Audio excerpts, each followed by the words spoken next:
Hey, what's up YouTube? This is the Time Wizard with my very first deck profile. It is Gravekeepers. This deck I've topped with twice. Just recently I made it top 2 in Swiss on Yu-Gi-Oh! Day, so that was very interesting. I really like how the deck plays. It's a very control-based deck. Runs quite a few traps. You don't really special summon too much, but you know, it's great to hold down the field. You know, NecroValley is such a big card in this format. It really hurts a lot of decks. Dragon Rulers, Prophecy's not too much. It slows down Evilswarms. So they can't use Kirkion's effect. Constellars, same deal. Sombre. So, without further ado, let's jump right into this deck profile. So, I play the standard 3 Spy. It's very good. 3 Commandant to get NecroValley to hand. Now I play 3 Gravekeeper's Descendant. You may be wondering, alright, why 3? You know, why not the standard 2? 3 I like to search out. It's another level 4 monster I can get onto the field if I need to make an XYZ play. And I feel like most of the time he's getting Bottomless or deprisoned, so it's nice to have that extra one there. And also his effect does not restrict him from popping another Descendant on the field, so if you get out 2, it's just another card to pop, so that's why I like it at 3. 3 Gravekeeper's Recruiter. It's the deck sort of demands it. Gets searches. It combos very nice with Descendant. Another card I have in here, I'll get to, it combos pretty nicely with 1 Gravekeeper's Assailant. I really just like him at 1. You could say this is sort of a tech card. A lot of people play it at 1 though. He has a great effect when NecroValley's out in the field. When he battles a monster, you can change that monster's position on the field. So if it's face down defense, you know, flip it right to attack. And, you know, just run through it. So, him at 1 is good. Some hand traps, just 2 effect Veiler. I believe that's 15 monsters onto the spell lineup. Triple NecroValley. Once again, the deck sort of demands it. Very good card. Some people are a little weird on, like, they're not familiar with this card. I'd say it's maybe the most well-known field spell out there, but a lot of people are always wondering, oh, what do you mean I can't touch my graveyard? No, you can't. No Monster Reborn, no Pot of Avarice. Trying to think what else is a big card that really affects it. No Call to Haunted. It just stops a lot of stuff, and a lot of decks really need their graveyard in order to make their deck play. You know, some decks can play around this, which is fine, but it does, you know, put the strain on them. It slows them down a little bit. An interesting ruling that you want to make sure you know of, if you have a Stardust on the field, Stardust does come back. You know, you banish it to the graveyard, it will come back to the field. Monsters that can special summon themselves, such as Treeborn Frog, Stardust, Stardust Assault Mode, things of that nature, they do come back to the field. That was something I just learned recently, because you think, oh, once it goes to the grave, it's there. That's not necessarily true. Also, I believe it says, it's been reprinted twice, and I think I have 1 copy that has different wording on it, but yes, I think somewhere it says monsters that can special summon themselves by effect can come back to the field. And then the card that combos very nicely with it, if you get this first turn, is just amazing. It's too bad it's at 2. Royal Tribute. Just dump your whole hand. You know, usually you want to set most of your backfield, and so your opponent doesn't have any idea what's in your hand, because you know, once you play this, you have to reveal your hand to your opponent in order to prove that, you know, you have no monsters left in your hand. So first turn, it can be very devastating to certain decks. The other card that combos with that very nicely is Gravekeeper Stele. Lets you return 2 Gravekeeper monsters from your graveyard back to your hand. It is not affected by NecroValley. It states on the card itself. So, you know, say you do play Royal Tribute, you know, you have like 3 monsters in hand. You know, it's not going to hurt you too much to dump those 3 monsters in the grave because you can just get them right back. You know, unless, yeah, you're playing a lot of other non-Gravekeeper monsters in your deck, then, you know, it may not be wise to do that. 2 Forbidden Lance, it's just overall a great card. It really helps when they're trying to Bottomless you or deprison, Mirror Force. Keeps your monsters on the field. 2 MST, because MST is good. Dark Hole, Book of Moon, Mind Control. Obvious reasons I do not play Monster Reborn is because it's Gravekeepers. You don't play Monster Reborn because of NecroValley.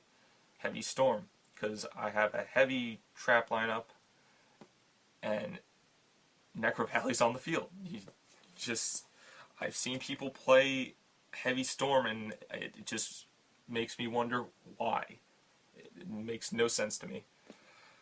One Wonder Wand. The card I was talking about earlier that combos really well with it is Recruiter. Yes, you do get the effect of Recruiter and Wand. You send 1, get 2 to the hand, then get your search.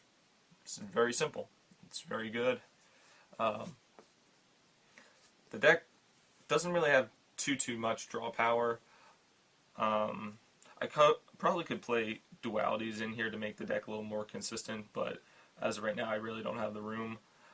But I think this card, just as 1, is good enough. Nothing more to say about that. Onto the trap lineup. Actually, regarding spells, I think that was maybe, I want to say like 10 or 12. I'll have the deck list up in the description for you guys, so I apologize if that's wrong. 2 Bottomless, because you're stupid if you don't play it. 2 Dimensional Prisons. It's just another great card to banish.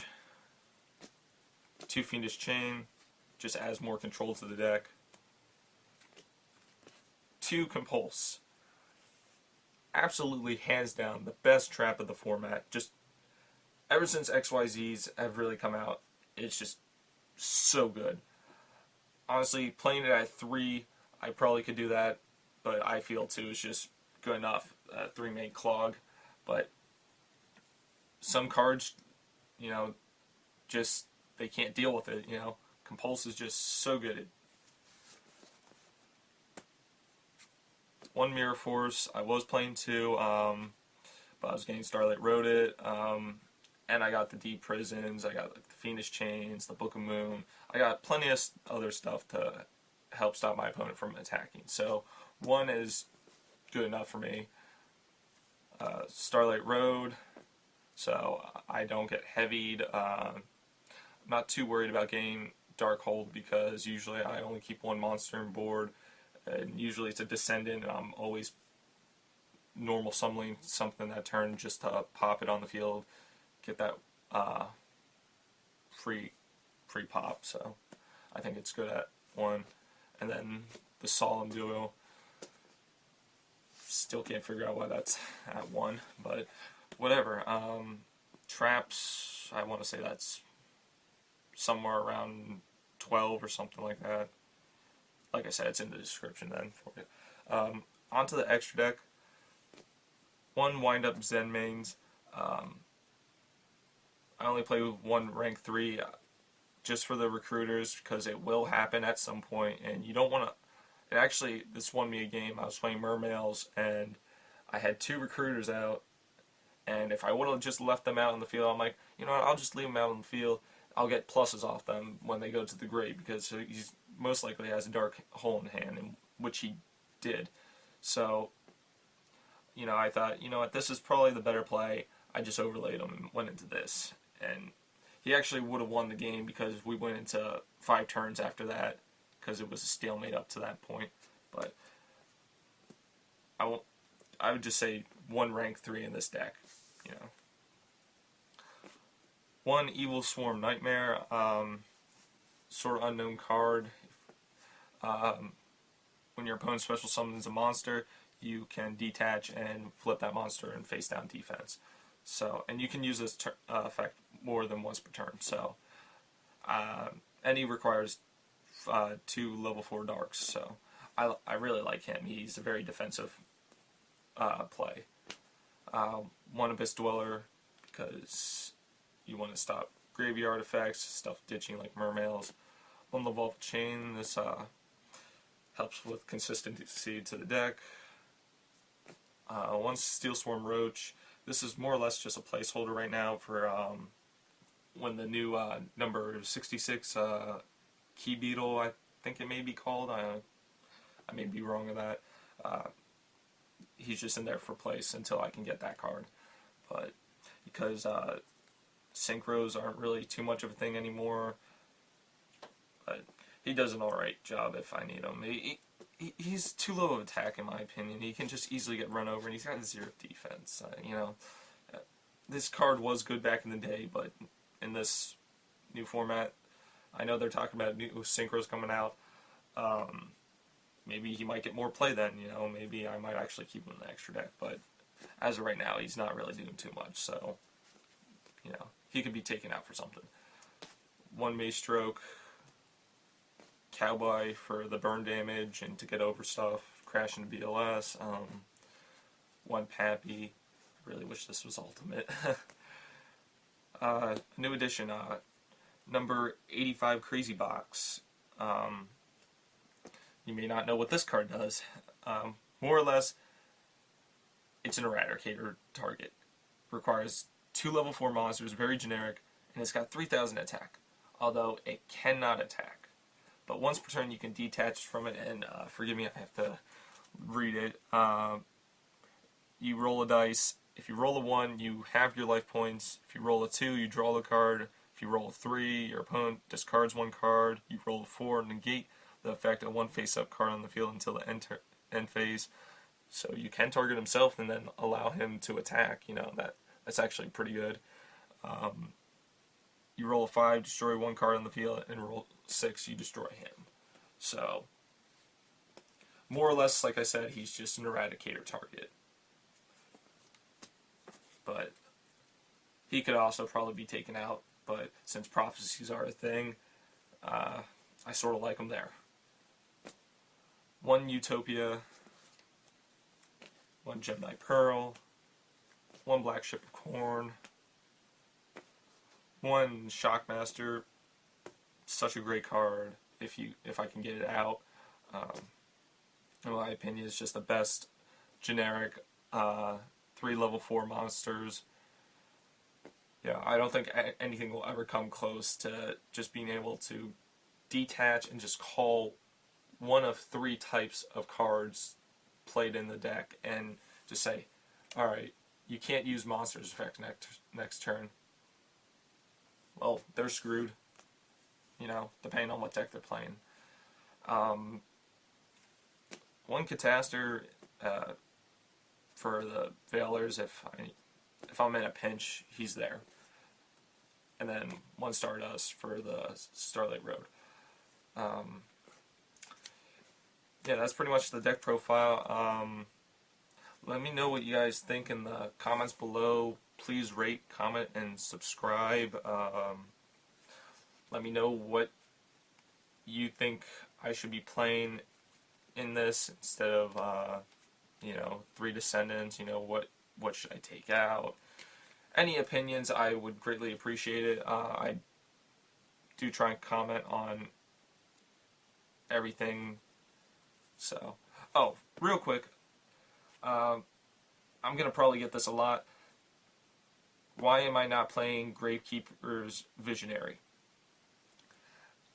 Please, someone explain to me why you think that card is good.